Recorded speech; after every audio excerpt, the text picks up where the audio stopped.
ওই যে এই ছাগল বাইন্ধে দিবে যে ওই খাইদি দিয়ে মতন করে হাতত করে নিয়ে এলাম নিয়ে আইসি আমি বলতে বউ নাতি নাকি হামো দেহাতি আবার মা বেড়াবো ই করলো কি যেন খুঁজতাইলো বলে মারি ফেলাই দেই ও আমার বউ নাতিন কয়ে গেলাম ধুই বললাম ধুইস নে নিয়ে বালতির মধ্যে থুয়ে দিছি ওজন মন তুলি হিদ্দি হিদিন ভাবি দুমদুমে আমি কই বলে নিজে বাইর থেকে কত দেয়া লাগলে তুমি হ্যাঁ আমি হাত দিয়ে ধুই নিয়ে এলাম এনে আমি কই জনাক দিলাম আমার নাতিনের রাখ দিলাম আমার বেড়া বয়ে দিলাম বললাম দেহ হয়ে দেখি আঙ্গ আবার আমার স্বামী আমার কই বুলাত দেন বলে এটা বুলায় না এটা ফুটফুটে নিয়ে আসি দোয়া রেখে তো থুয়ে দিছে আমরা প্রথমত জানতে পারি যে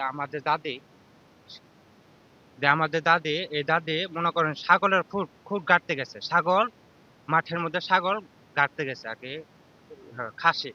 ওই খাসিটা গাড়তে গেছে মাঠের মধ্যে দেওয়ার পরে একটা পাইছে। জানতে পারে নাই যে সে মিসাইল এটা। পরবর্তীতে ওইটা দিয়ে খুঁট টুট গাড়ার পর ওটা তো অনেক ওজন। পরবর্তীতে সে জানতে পারে যে এটা একটা বাড়িতে আনছে, এটা কটপুরি দেবো, এটা ভারী কিছু পেট্রোল জাতীয় বোঝার নাই। পরবর্তীতে বাড়িতে দেওয়ার জন্য আনছে কটপুরি আলার কাছে দিব, জিরা মশলা নিব। এর পরবর্তীতে সে আনার পর পরে তার স্বামী জানার পর তারা মেয়ে জানার পর সে আবার আনছে এনে আবার আঙ্গ বাড্ডেকে থুইছে। আঙ্গ বাড্ডেকে থোয়ার পর আব্বা আবার টের পাচ্ছে এটা তো মিসাইল। আব্বা আবার কি করছে, এটা এনে আবার এই যে ইনু থুয়ে দিছে। এটা যে ফাটলে পরে বাড়ি ঘর সব শেষ হবে। এই জন্য এইটুকু আর আমি যা কি করছে। আমি বাড়িতে ছিলাম। হ্যাঁ, আমার নানি ছাগল গাড়ি দিতে এটা পেয়েছিল। হ্যাঁ, পেয়ে এটা বাড়িতে এনেছিল।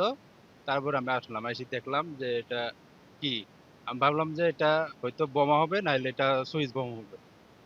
তারপর আমি 999-এ ফোন দিলাম। ফোন দিয়ে যারা বিস্তারিত বললাম, বলার পরে পুলিশ আসলো। আসিয়া তদন্ত করে দেখলো যে এটা আসলে সুইচ বোম। এটা নিয়ে খেলতেছিলাম। তারপর আমার ভাই বলল এটা খেলার জিনিস না, এটা বম। তারপর আমার ভাইয়া 999-এ কল দিল এবং পুলিশ আইলো। বিসমিল্লাহির রহমানির রহিম। ৭১-এ রণাঙ্গনে ধানোয়া কমলপুর ঐতিহ্যবাহী এটা আমার বয়স তখন প্রায় ৮-১০ বছর। আমি স্বচক্ষে অনেক জিনিস দেখেছি। ভারতীয় বাহিনী এবং পাক বাহিনীর মধ্যে যে একটা বিকট যুদ্ধ হয়েছে এই জায়গায়। এই যুদ্ধ the battle field of Kamalpur, এটা ঐতিহাসিক জায়গায়। এখানে এমন কোনো গাছ নেই, এমন কোনো ঘর নেই, এমন কোনো স্থান নেই যেটা ১ গজ ২ গজ পর পরে এই সমস্ত রকেট আনসার ডিনামাইট বিভিন্ন ধরনের অপ্রতিরোধ করেছিল কামালপুরে। এখানে প্রায় ৩০-৩২টা বাংকার ছিল শেলপ্রুফ। এখানে বিভিন্ন জিগজ্যাগ বিভিন্ন পয়েন্ট ছিল আন্ডারগ্রাউন্ডে। এখানে পাক বাহিনীকে পরাজিত করার জন্য ব্যাপক শেলিং করা হয়েছে সে সময়।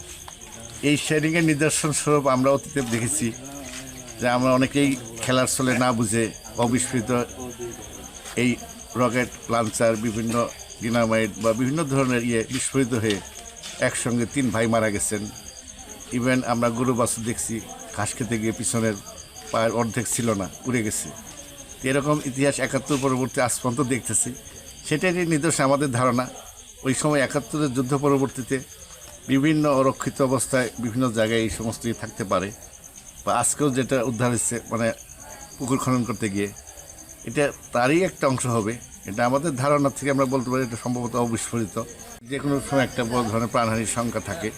এই সংখ্যা থেকে যে দ্রুত এর একটা সমাধান আসে, যারা ডিসপোজাল ইউনিট আছে, আর্মির আছে, পুলিশের আছে, বিভিন্ন সংস্থা আছে, তারা এসে যাতে জিনিসটা পরীক্ষা নিরীক্ষা করে এলাকাবাসীদের এই নিরাপত্তা বিধান করে এই আশাবাদ আমি ব্যক্ত করছি।